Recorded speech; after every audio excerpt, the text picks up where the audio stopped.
आणि आंतरराष्ट्रीय बातमी, इस्रायलनं लेबनॉनच्या दक्षिण बैरुतामध्ये हिजबुल्लाच्या मुख्यालयावरती केलेल्या हल्ल्यात त्यांचा प्रमुख हसन नरसल्ला ठार झाला।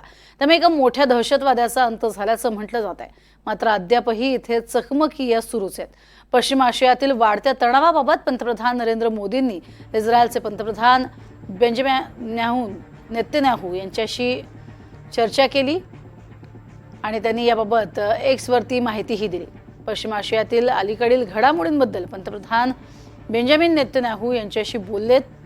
आपल्या जगात दहशतवादाला स्थान नाही, प्रादेशिक वाढ रोखणं आणि सर्व पोलिसांची सुरक्षितपणे सुटका करणं हेच महत्त्वाचं आहे। शांतता आणि स्थिरता लवकरात लवकर प्रस्थापित करण्याच्या प्रयत्नांना भारताचा नेहमीच पाठिंबा असेल, असंही आश्वासन पंतप्रधान नरेंद्र मोदी यांनी दिलंय।